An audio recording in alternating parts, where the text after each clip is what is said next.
Welcome to Spirits Podcast, a boozy dive into mythology, legends, and folklore. Every week we pour a drink and learn about a new story from around the world. I'm Amanda. And I'm Julia. And this week we are joined by the wonderful author, artist, lover of folk and fairy tales and mythology. It's Mel Gillman. How are you, Mel? Hi, I'm good. Thanks for having me on. I wanted to start this episode off by being like the timeline of me experiencing your work. I remember I came across one of your comics probably in 2020. It was the Goddess of Mishaps comic on Tumblr. And I was like, oh, this is so cool. I really love this. This is so like our vibe here on Spirits. And then I was in a bookstore up in Vermont recently, and I came across Other Ever Afters in that bookstore. And I was like, oh, I recognize this. This is the same person. And got really excited, bought it immediately, was so thrilled to like just see it in the existence. I hadn't even like seen that it had been a published work. So when I finished reading it, I messaged Amanda immediately and was like, we have to have them on because I think this would be perfect. And to your credit, you answered right away. So from my perspective, I just found out about you a few days ago and I have so much to dig into. I'm so excited. Definitely. So Mel, can you tell us first off a little bit about yourself and the work that you do? And then we can talk a little bit more about Other Ever Afters and just the queerness of folklore and fairy tales in general. Sure. So my name's Mel Gillman, they them pronouns for me, and I am a graphic novelist and a colored pencil artist. And I work in a lot of different like genres and styles of storytelling, but one thing that has been kind of a thread through the past several years of my comics life is that I draw a fairy tale comic every year for 24-hour Comic Day specifically, which is this like annual comics holiday where cartoonists, because we are gluttons for punishment, we give ourselves a challenge where you want to draw a 24-page comic in 24 hours, which is a nightmare and no one should ever do it. You know? Incredible. Truly incredible. But I've been doing this every year since 2016, and every year it's a queer fairy tale comic, an original fairy tale, so not retellings of existing stories, but rather things that I'm making up whole cloth in the style of fairy tale storytelling. And many of these have been floating around Tumblr since like eons past. It's always really fun when I get people who are like pick up my book now, Other Ever Afters, and are like, wait, all these stories were by this one person? Like, that's them? One weirdo on Tumblr who did like all of these comics? And it's truly incredible. Like the power of queer fandom cannot ever be denied. And the fact that like people were like, they immediately recognize the style and like the vibe is just so fantastic. So I was so glad to see that these comics that I recognized from the internet are now a book, you know, like it's such a wonderful like thing to see. One, we love to see queer people succeeding in general, but the fact that it's also so up our alley, this kind of fairy tale folklore format is so wonderful. So you've been doing this for years, clearly. At what point did the kind of, this should be a book, or was it, someone approached you and said that it should be a book, or what was the scenario there? The funny thing is kind of both things happened simultaneously. Excellent. So the year was 2019. A lifetime ago. Take me back. What a year in retrospect. And I had just done the comic you mentioned, the Goddess of Mishaps story. And so it was, you know, it's an annual October event, this 24-hour comic day. And I like draw the comic live and post the pages typically on Twitter first in like a thread so people can read the story page by page as it evolves. And, you know, most of these comics had gotten a pretty wide amount of response from readers. They, you know, would get retweeted a lot and things like that. But this one in particular really hit people in a big way that year for whatever reason. Got a really big response to it and had a lot of people talking about it and a lot of people who were excited about it. And there was enough of a response that me and my agent got a cold email from Random House being like, hey, whoa, we noticed that you're doing all these fairy tale comics. What if we made a book out of these? Hell and yeah, the funny dude. thing about that was like, that was the exact same day that I had sent sent my agent an email being like,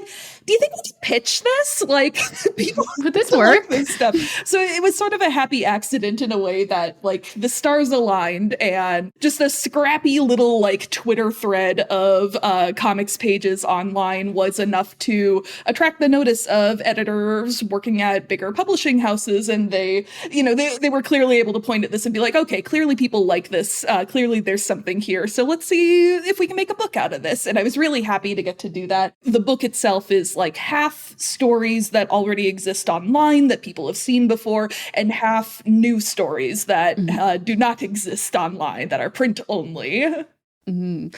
So I guess my question to kind of start us off with is, when you are sitting down to do one of these 24-hour comics, which again, absolutely wild of a challenge. It's so impressive that you do it every year. Truly wild to me. Do you have a plot in mind before you kind of sit down and start working on it? Definitely. So I cheat pretty liberally at these 24-hour comic challenges because it's the only way that I can manage to do the amount of work that's involved. Fair. So typically what I do is I write and pencil them before the event happens. That way I make sure I'm like really solid on the story that I want to tell, that I have the pages laid out in the way that I want to do them. And then on the day of the event itself, I'm just doing the colored pencil portion of it, which is a big undertaking, doing this all in traditional media. It's all hand drawn, hand colored. So it's a labor intensive process. And that is the one thing that I'm doing in this like marathon push on 24-hour comic day. I do spend a lot of time making sure that I'm developing the stories in the way that I want to do. I think it would be really, really hard to write these stories and have them actually feel like, solid and satisfying narratives if I was like doing it page by page as a writer too. So planning is good. I'm a big fan of planning, and cheating. Cheating is always good. There's no real rules in comics. There's no rules in a challenge that you're giving yourself, basically, Right. Yeah. There's no comics cops that are going to come pounding on my door. Thank goodness. Broke the rules. So in creating these, like you're plotting these out, you're trying to create a full-fledged story, and these are all original stories that you have come up with yourself. Is there a place of inspiration that you're drawing from? You can kind of work your way back from. You're like, oh, I remember hearing a story like this as a child, and I want to do my version of it. Or are these more like kind of coming to you whole cloth? Every story is a little different, but for me, there is usually kind of I think of them as like heart threads in a way, where there's like a core emotion to the story that's usually something really personal, like something that I feel strongly in my own life, and I'm finding a way to put it down on paper in a fictional context and turn it into a fable of sorts. Like one of the stories that I did in this book, one of the very first ones, was called The Fishwife, and it's a story about a middle-aged woman who's living in a very small conservative town, and she is queer, presumably, and is in a situation where she's kind of at this age where she's realized that, like, I live in this tiny town, I'm the only queer person here, like, I'm never going to have any chance for romance just because I know everyone who lives around me, and like I'm not going to meet any new people over the course of my life. And this is a thing that like kind of came out of like personal experiences of being a small town queer, and kind of like you hit that stage where you're sort of looking around and being like, there's no one for me. I know everyone in this tiny town. And like, the dating pool is so small for us as queer people to begin with. And then like if you're living in like a rural area, it's like, what's left for me? So having like that be kind of the emotional core, and having that be something where like if you, the storyteller, have something that you feel really strongly, something that is personal to you and that is like deep within your own chest, and you know that you can like put that out on paper in some way, rarely as human beings do we ever experience an emotion that no one else has ever experienced before.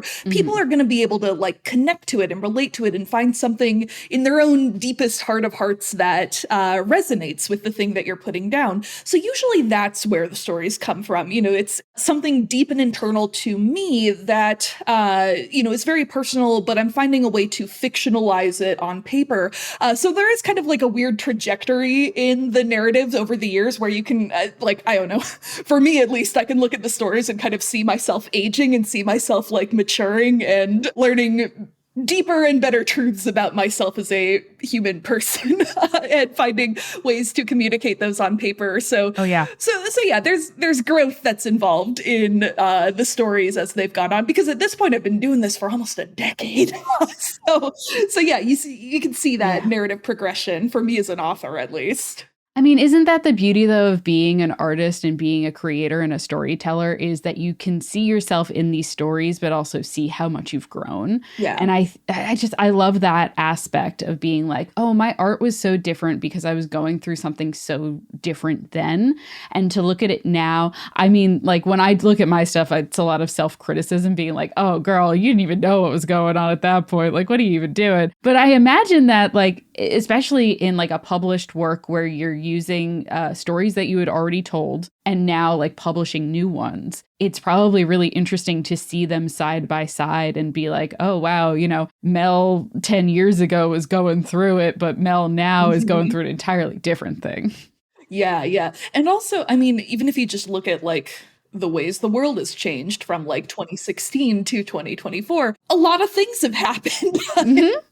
So it's like that combination of like internal growth and also like external chaos, I guess, that mesh up in messy, complicated ways. But that's going to be true for everybody. But also like more to the point of like self-criticism, for sure. Like, you know, I think every author, when you are looking back at your older work, it's so easy for you to have that hypercritical eye where all of the errors just feel glaring to you because you have grown as a storyteller and as an artist since then. But the thing that I've learned, which is hopeful news, is that I feel like that hypercritical lens that you have as an author looking at your own work, almost no reader ever feels that when they're looking at your older pages. Like maybe they'll notice like, you know, stylistic growth or changes along the way, but the errors are not like glaring and horrible to them in the way that they are for you. So sometimes you have to like take a step back and be like, okay, I know I've grown as an artist, but like, it's fine. It's fine. My older work is fine. It can be what it is. I don't have to go back in and correct everything.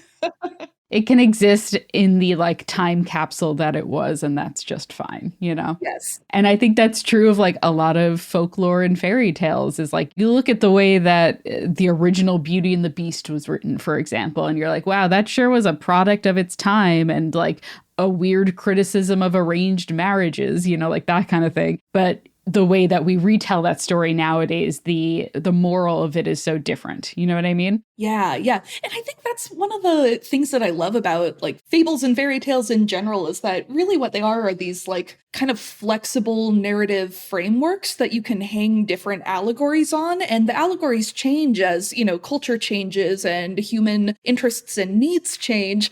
You know, when arranged marriage is no longer a thing, like you were saying, that most young girls are encountering in their lives, then the story evolves and adapts and becomes maybe more about like, oh, well, maybe we shouldn't judge people by like first appearances. And, you know, if someone is like outwardly reprehensible or outwardly scary, maybe they still have like, you know, something worthwhile deep down in their core that we could find. Like it's the same narrative, but it like the allegory changes with cultural changes. And that's one of the reasons why fairy tales stick around, is because they're flexible in that way and they can kind of evolve along with different generations of readers and storytellers. And that's one of the beautiful things about them. Yeah, absolutely. And I think that the thing with any story is that there is always some sort of narrative influence because of the person telling the story. Like there's no like, I don't want to say that there's no non-political story, but there is always some form of influence from the person telling the story. Oh yeah. And I think that's like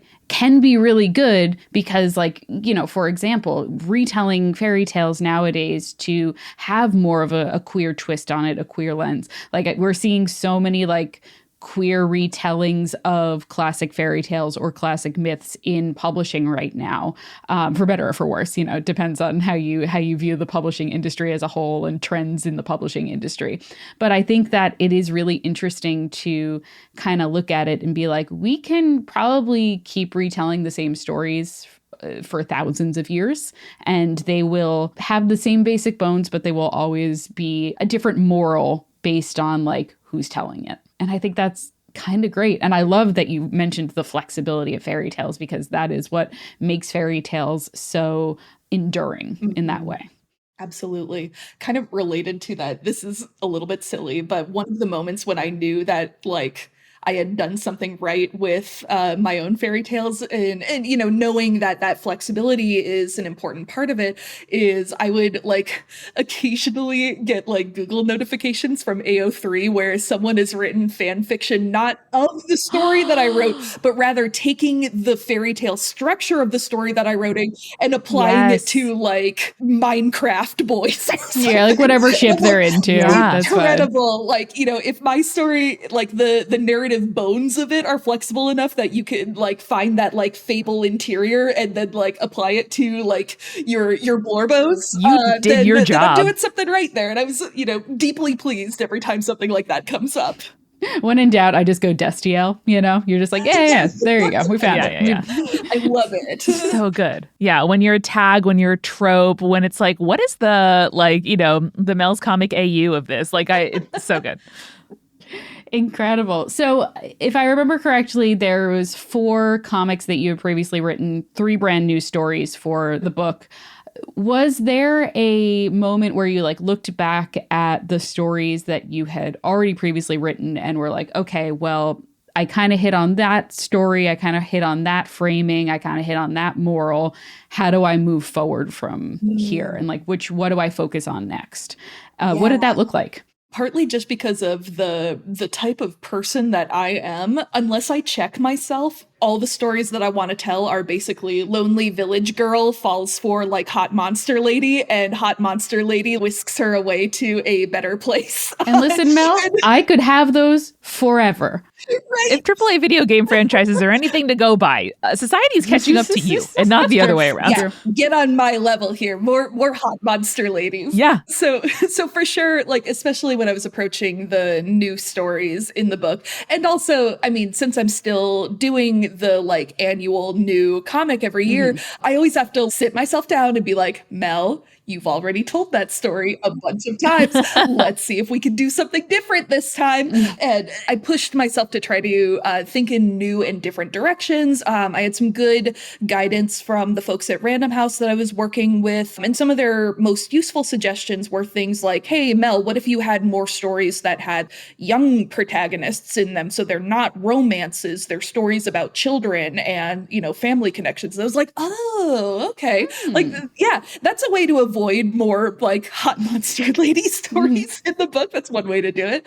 And also in the time since finishing this book, I've shifted a lot into more horror fairy tales too, partly because like, you know, the thing that I kept on pushing up against, the wall that I kept on hitting when I was writing the hot monster lady stories was like, it's hard to make the hot monster ladies do anything morally questionable when you want it to be a good, happily ever after romance at the end of the day. And that kind of constrains the amount of like character arcs and character growth that, you know, our hot monster ladies can go through. So if you approach it from a horror perspective, it's like, oh, the moral calculation is very different here. We can have a little bit more flexibility with the kind of things that they can get away with. And we can have a little bit more, you know, darker tones getting into the narratives here. And that kind of broke through some of those walls in a useful way while still allowing me to tell like weird, horny lesbian stories, which is, you know, in my heart of hearts, the thing that I always want to do. We can have horror and horny lesbians. We're so lucky in this world. They can kiss. Yeah. This is going to very like make this moment of time when we are recording a time capsule. But I walked into like a beer tasting room the other day and the queer femme bartender was like, looked at me, like served me the beer. And then when I sat down, clearly like grasping for small talk, was like, so you seen Driveway Dolls? And I'm like, of course. You excited for Love Lies Bleeding? And they were like, yes. And it's like, okay, good. Everything about how I present myself in the world is working. Like, this is exactly it. Called out, but only a little bit. Beautifully. Lovely. We're getting typecast over here. That's okay sometimes, you know? I'm into it. When it's your own community, that's okay. Yeah. Yep. I had a funny moment like that also at a coffee shop recently where I had a men's blazer with like a little like frog pin that my partner had given me. Fuck yeah. And the barista was like, "Oh, you're one of them frog queers." And I was like, "I am one of them frog queers." And then the person behind me was like, "I'm a frog queer too." And then like went down the whole line. I was like, "Oh my God. What the fuck is happening?" I love that. That's incredible. First off, I'm like, what the fuck is a frog queer? Clearly that hasn't made it to my quarter. Julia, you're a lizard queer. I'm a turtle queer. We know this. Yeah, that's all right. I'm a skink queer. It's all good, Yes. you know? Excellent. Yeah, we all got to pick a reptile or an amphibian. Yeah, it's So only fair. good. I thought you were going to stop at the normal queer coffee shop interaction in my experience, which is I like your pin or I like your scarf as code for I am also queer, which just like warms my heart on the weekly. Yes, for sure. No, we jumped right over that, leapfrogged over it, if you will. Nice. Damn it. All right. Yeah. So in terms of making that transition to more horror-based comics, like we can have horror and lesbians, it's fine. How was that transition for you? Like, was horror something that you were already very interested in and like making that transition was fairly easy? Or was it like, oh, I have to kind of like learn a new skill set because I was doing these one really sweet fairy tale stuff and now I have to make it scary?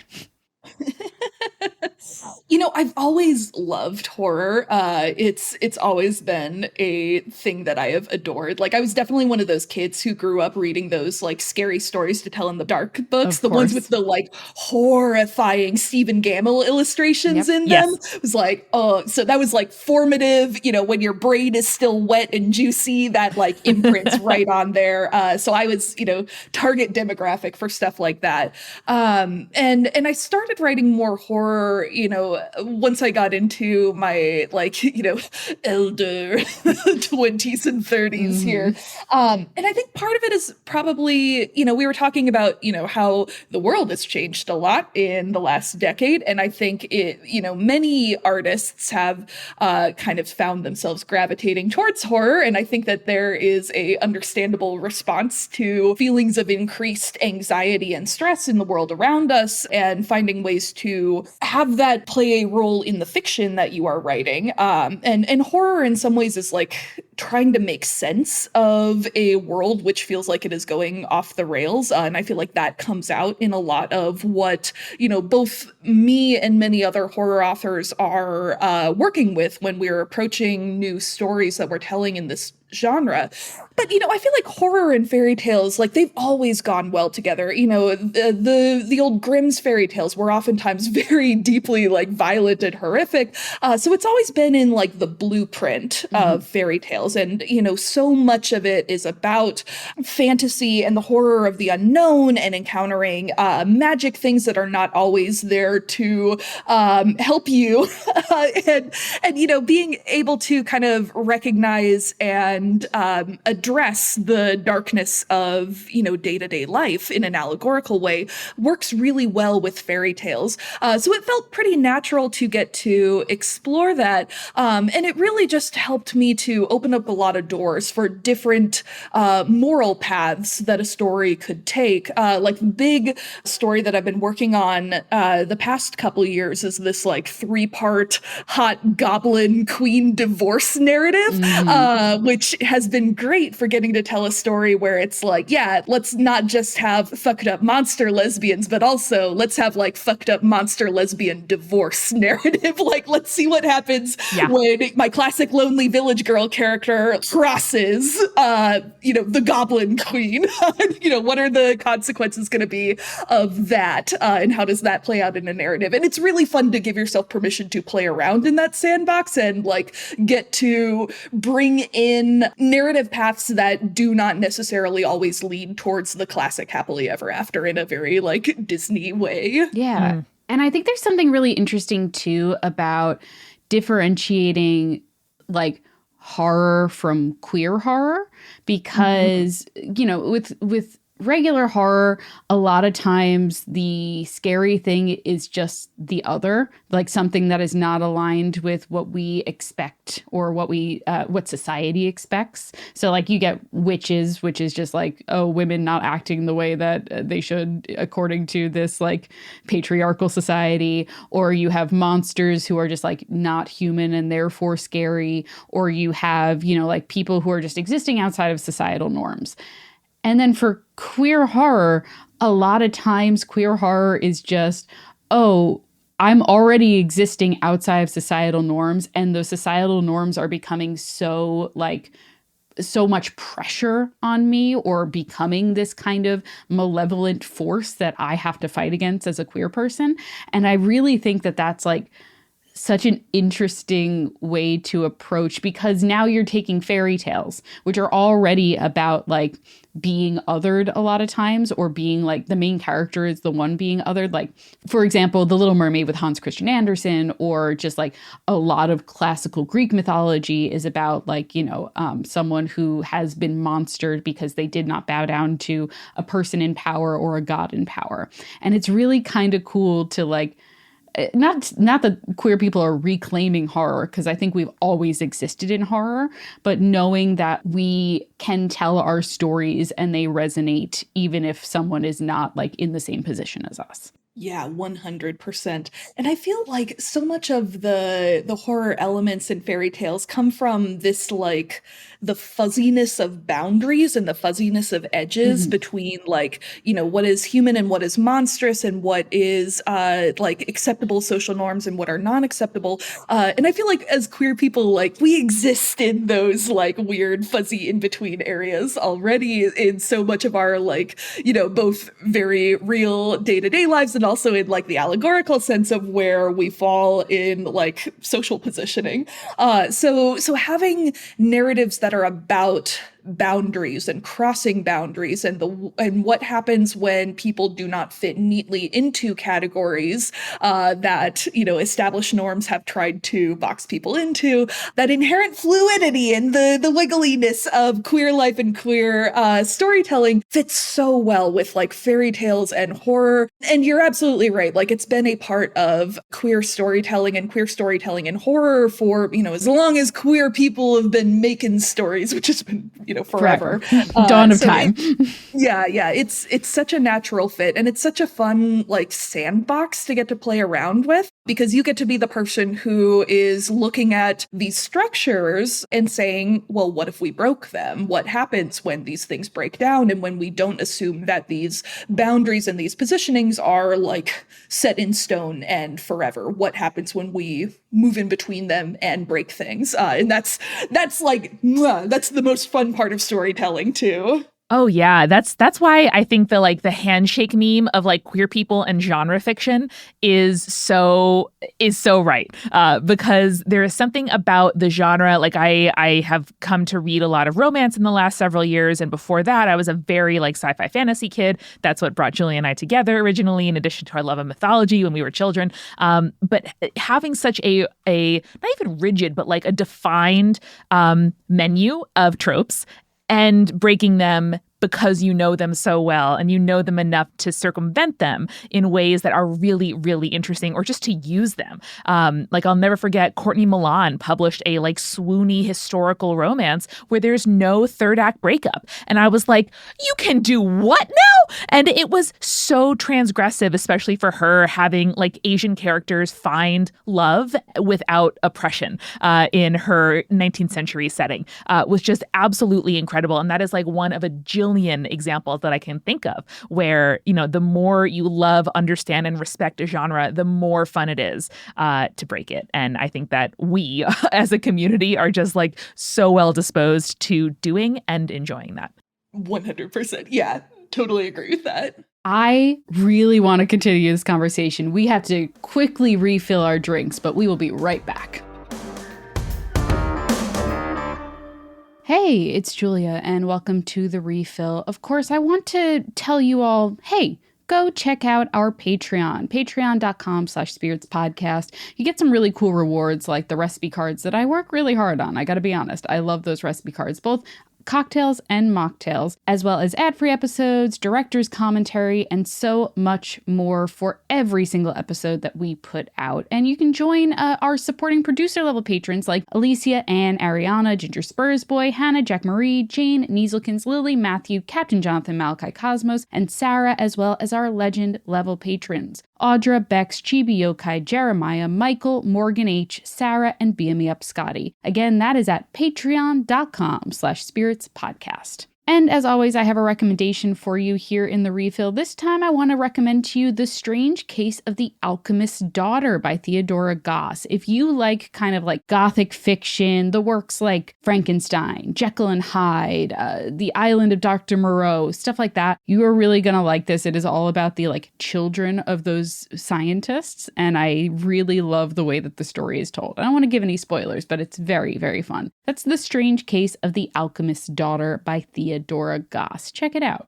And hey, also check out Big Game Hunger here at the Multitude Collective. Big Game Hunger is a weekly comedy show where Jenna Stieber and friends craft the next big video game every episode. Starting with a randomly generated genre, concept, and vibe, Jenna and a variety of funny and game-obsessed guests will take these ideas far enough where they can actually pitch it to a shadowy board of rich investors. By the end of the episode, they'll have honed an IP so irresistible, you'll be ready to risk $25 for it on Steam. So get ready to laugh about these games that you love, learn about game trends, and yearn for titles that will surely never make their release date. You can check that out wherever you get your podcasts, and there's new episodes every Monday. And now this episode is sponsored by Blue Land. And hey, do you know that detergent pods are also wrapped in plastic? You know that film that they're like, oh, it dissolves, it's fine, that like you put around your detergent pods? Well, those are made of plastic, and that film goes into our oceans, our rivers, our soil. It's not great for the environment. But Blue Land is on a mission to eliminate single-use plastics by reinventing cleaning essentials to be better for you and for the planet with the same powerful clean that you're used to. They use no single-use plastics in any components, from their bottles to their tablets to their wrappers to shipping. Their tablet packaging is fully compostable. I've thrown it in my compost pile. That's how much I like it. And their dishwasher tablets are proven to perform on baked-on, burnt-on stains with no rinse aid needed. And I know I do a lot of cooking, and a lot of my stuff gets baked on. It doesn't get burned on, but it gets baked on certainly. And it is really nice to know that not only is Blue Land great for the environment, but it's also great in cleaning my dishes. And you can even get more savings by buying refills in bulk or setting up a subscription. And their subscriptions are customizable and convenient, so you never run out of your most used products. And they are trusted by over 1 million households, including mine. I really love Blue Land. I love their clean ingredients. I love their effectiveness. Like I said, it genuinely does work in cleaning my dishes really well. They're super affordable. I like the subscription service, and it's super easy because I don't have to remember to refill or go to the store. Blue Land has a special offer for listeners right now. Get 15% off your first order by going to blueland.com/spirits. You won't want to miss this. Blueland.com/spirits for 15% off. That's blueland.com/spirits to get 15% off. We're also sponsored this week by Wild Grain, a truly wonderful thing to get in the mail. I love getting my Wild Grain products. I love the pastas that they make. I love the bread that arrives to my door. I just love everything. And don't get me started on the croissants. I mean, we'll talk about the croissants, but I'm very excited. Wild Grain is the first ever Bake from Frozen subscription box for sourdough breads, fresh pastas, and artisanal pastries. Every item bakes from frozen in 25 minutes or less, no thawing required. And you can now fully customize your Wild Grain box so you can choose any combination of breads, pastas, and pastries. You can even build a box of only breads, only pastas, or only pastries if you like. Like maybe you're on a big pasta kick and you're trying a bunch of different pastas for the summer like I'm planning on doing, and you just want the pasta. They let you customize it. And for a limited time, you can get $30 off the first box, plus free croissants in every box when you go to wildgrain.com/spirits to start your subscription. You heard me. Free croissants in every box and $30 off your first box when you go to wildgrain.com/spirits. That's wildgrain.com/spirits, or you can use promo code SPIRITS at checkout.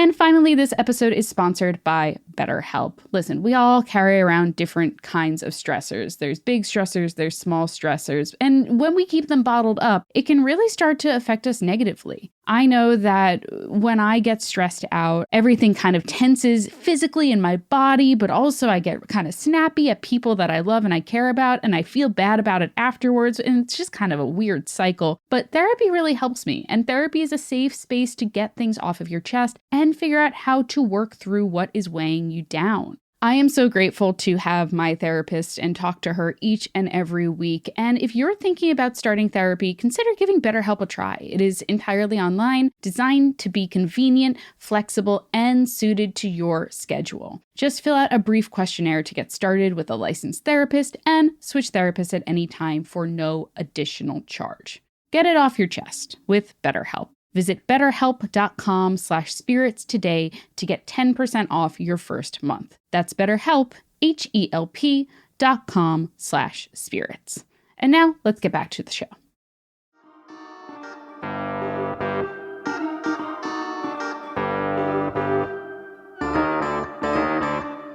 We are back, and Mel, one of the things that we love to ask our guests is, what have you been drinking lately? Whether that's cocktails, mocktails, coffee creations, what have you. What has been your drink of choice lately? Okay, I have a weird answer to this. So I'm excited now. Please. Outside of comics, I have gone headfirst in and gotten really obsessed with mushroom foraging as a hobby in recent years. When I tell you that was going to be my next question, because selfishly, yes, I want to talk about foraging. I cannot believe you brought it up. I'm so excited. Let's do it. So the turkey tail is a really popular medicinal mushroom, and it turns out it's on every other log in the woods out in the eastern half of the US. It is so common. You can't walk into the woods without tripping over this very famous medicinal mushroom. So you can make one of the most popular ways to use this mushroom medicinally is to make a double tincture out of it, where you are basically chopping up this mushroom that you pulled off of a dirty log in the middle of the woods somewhere, chopping it up, infusing it in high proof vodka for several months, and the vodka turns this kind of unappetizing looking brownish color with all the mushroom goodness that seeps into it, and then you take those same mushroom bits and boil them in water, and then you mix the water and the vodka together and make this weird medicinal vodka mushroom tea. And I will admit, on its own, this is not the most pleasant thing I have drunk before. But when you want to have, my medicinal cocktail in the evening where it's all right, let's put a little bit of turkey tail vodka into this thing and, get my good immune boosting whatever on top of getting to enjoy a drink after work. So that's the weird thing that I've been drinking lately is mushroom alcohol, I guess. I mean, you're getting that umami element, which is always good, plus your medicinals. I feel like a lot of places are starting to incorporate mushroom alcohols into cocktails lately. And I think a weird mushroom martini would probably be delicious and right up my alley personally. Oh yeah. But oh my God, that sounds really cool. I'm so into that. I feel like my husband would freak out if all of a sudden I brought home a bunch of mushrooms. I was like, I'm putting these in vodka. He'd be like, what are you doing? What are you talking about? We gotta draw the line somewhere, honey. Be like, no. Someone told me I could do it. So it's probably fine. Don't worry about it. Oh God. Now I feel less selfish bringing up your cool foraging experience, but I am going to ask about it. What kind of got you into this as a area of interest? It started off as kind of my 2020 pandemic hobby, because foraging is a surprisingly good thing to be doing in, and we all remember what summer 2020 was we're trapped in our houses. It's impossible to go see friends safely or go and do many things. But I discovered I had recently just moved to Columbus, Ohio. So it was a new transplant to the Midwest. started to realize that there's actually a ton of stuff out here, like growing in the neighborhoods and in the woods and along the creek paths and like everywhere. We are living in a overgrown food forest. And that is a very literal way to think about it, because this is a landscape which was, created and evolved over the course of millennia of land practices from indigenous people who, very purposefully fostered species and fostered food forests out here for their own use. And after colonization and after, genocide and forced removal, and now it's kind of being left to just overgrow, and invasive species are encroaching. Anyway, this is great. I could talk about this for a long time, but I know, I'm so excited.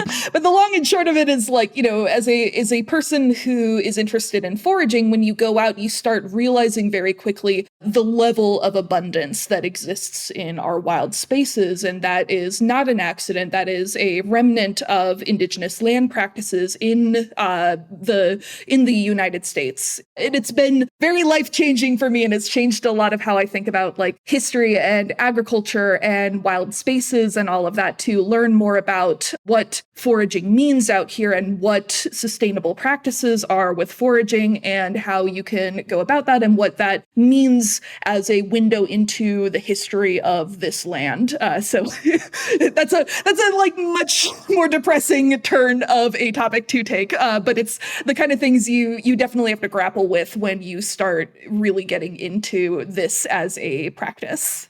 I'm so glad we got to talk about this. I know it was a total aside that I was like, maybe I'll bring it up at the end. Maybe just like a little selfishly, that was also my pandemic hobby. I got really into mushroom foraging and then nice. Foraging in general.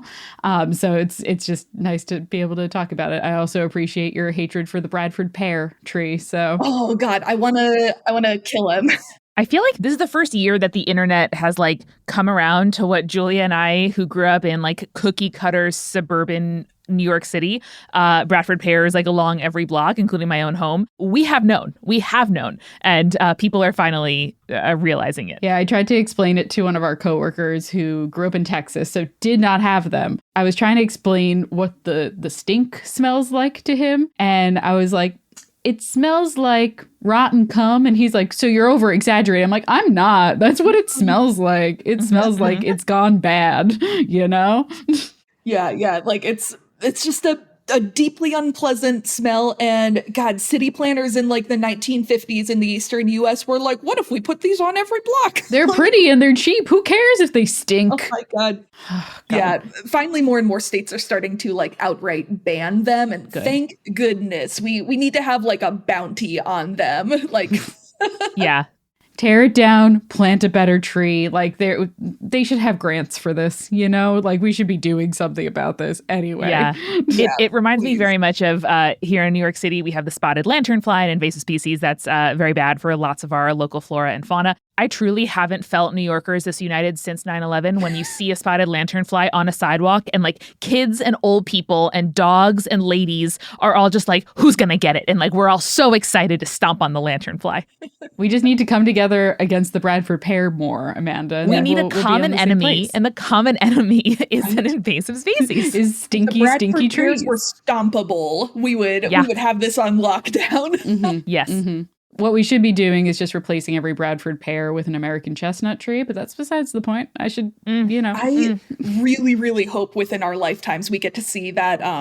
It's not the Darling 58 anymore. I know that there was some recent changes to it, but the genetically modified American chestnut that is going to be resistant to the chestnut blight. I am praying that within my lifetime I get to start planting some of those. Yes, agreed. Strongly agreed. Okay, but we've done our foraging corner. Bren, take us out of foraging corner with a little like flourish or something like that. You've been listening to Foraging Corner, brought to you by Spirits.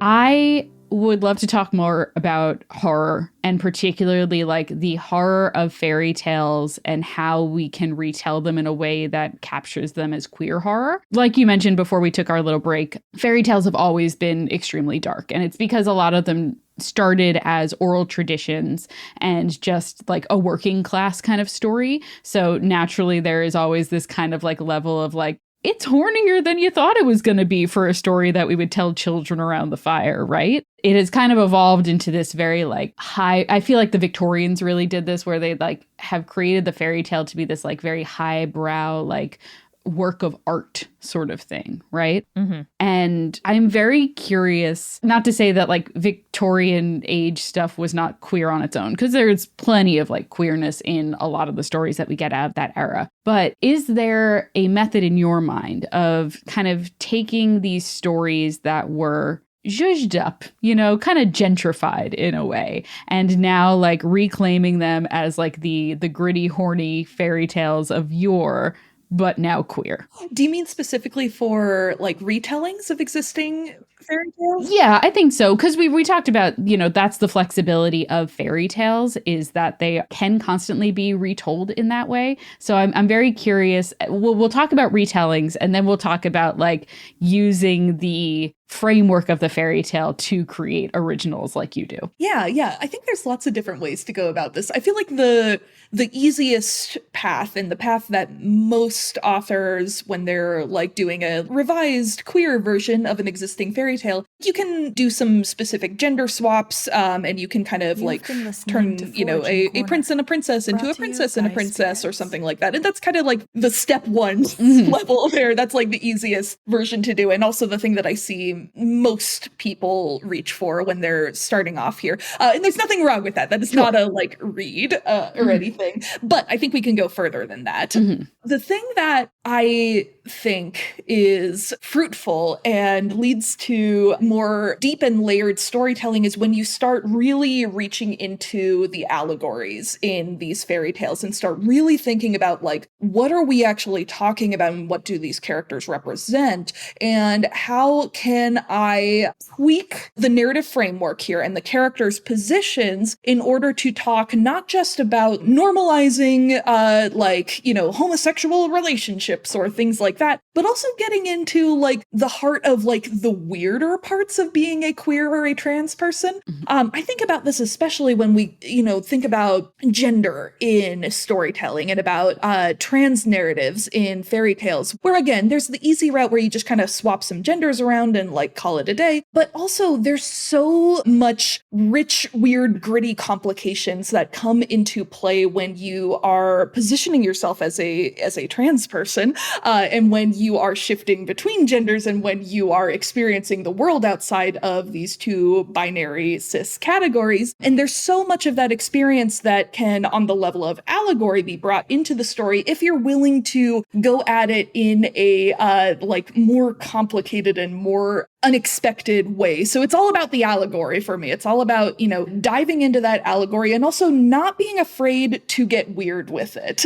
Because I think as storytellers, we have to be willing to take risks, and we have to be willing to, you know, go down unexpected paths and take our readers to places that they haven't seen before and maybe have not experienced before. And we have to be honest with ourselves about like maybe not always having a perfect, clean resolution to everything that we are encountering. So that's another big part of it too, is are you willing to take the fairy tale to a place where you are not tying a neat little bow on everything in terms of the resolution? Are you willing to land it in a place where it's a little bit messier and it's a little bit harder to categorize? And that's the area where I feel like that's rich, fertile soil for like weird and fun queer storytelling of the type that I love to see out in the world. And I do think especially horror does that really well, because it's so much easier to give yourself permission to play around with the moral positionings of things and to get into that like weird subtext that becomes really juicy in the narratives you're telling. As you're speaking, I am also thinking a lot about the ties or maybe the tensions between the kinds of like queering and retelling and like shifting of tropes and tales and your work process as one that strikes me as particularly kind of open and work in progress and maybe even serialized, where, you know, you said at the top of the episode, you're sharing, you know, drawings on Twitter, you are sharing things with your audience, you are coming back to them and circling around them and kind of like working on them to a certain extent, not in public, but your process is visible to people who want. How does that relate to the work that you make? Is it a tension? Is it a plus? Is it just kind of like how you do it by now?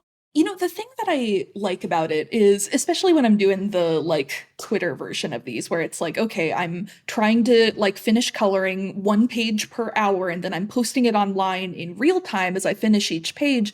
The thing that's been so useful for me as a storyteller about that is I start getting real time reactions from readers all over the place. People are commenting, people are responding to the story on a page by page basis. And that has taught me so much as a storyteller about like granular level choices that you make when you are constructing a narrative and how different readers are going to interpret them and respond to them on a like page by page basis. So on a like practical level for me as a like writer and an artist, it has been so useful to have that real-time interaction with readers. And it's one of the things that I love about the story too. Like, if I can pull it off where like I'm fooling readers in the way that I wanted to on this particular page, or like, I laid down a clue and people are picking up on it and I'm like, yes, I like nailed it. So it's really useful on that front. And I think it's also, there's something about serialized storytelling that I think really sticks in people's minds in a way that can be different from a story where it's kind of one and done. You sit down and you read it and then it's over and you put it down and move on. Because a serialized storyteller, it's like you are there with the author in real time in a way, and you are thinking more actively about where is the story going, what are the characters going to be doing, what is coming next. Your brain is kind of churning along with the author as you are reading through this story. So the story ends up kind of taking up more space in your head as you are experiencing it. And that's one of the things that I think is beautiful about, webcomics in particular, where you are updating things slowly on this page by page basis. You're kind of dripping the story bit by bit into readers' minds and getting to see how they react to it. And that has been just a beautiful part of the process and not a thing I would ever, like, no regrets whatsoever. Though it is like very high stress for me as an author sometimes. Like, I'm sure. Where, like, especially if I have a reveal where I don't want readers to guess it, when I'm like 1 or 2 pages away from that reveal and I'm like looking at those comments and I'm like, please don't do please it. Don't get it, please.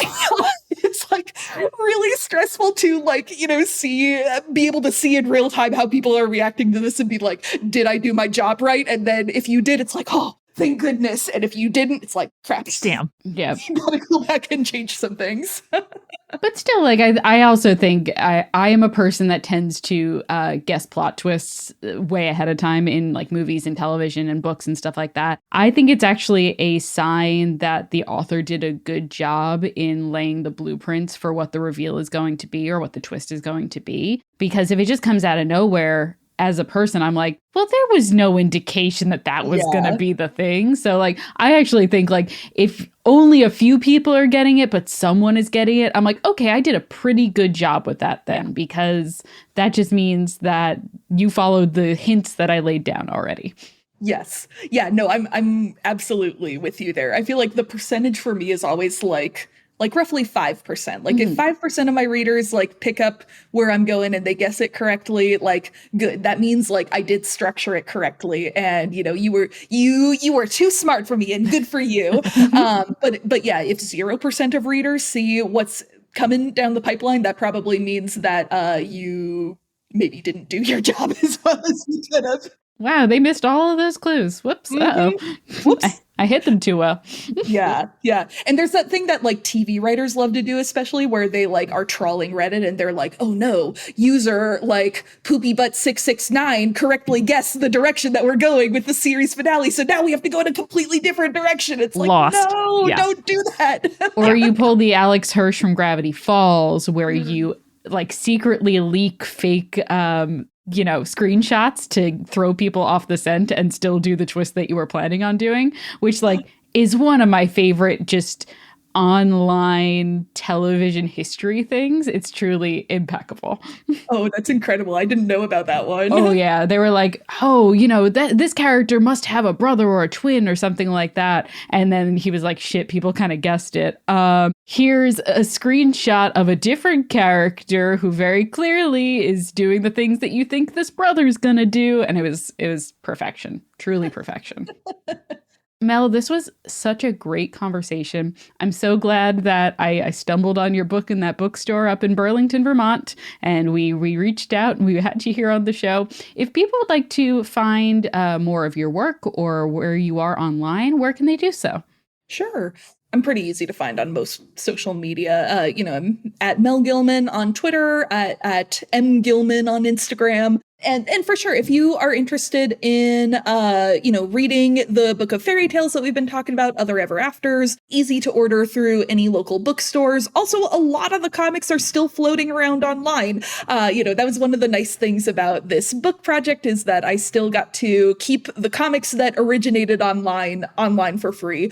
So if you are on Tumblr and looking for me there, Mel Gillman, you can still read at least half of the stories from the book in their original Tumblr format. Wonderful. Oh my gosh. Mel, thank you so much for joining us. This was truly a delight. Oh, thank you so much for having me. This was a lot of fun. Well, next time you are out in the woods foraging for stories and other creepy things that go bump in the night, remember, stay creepy. Stay cool.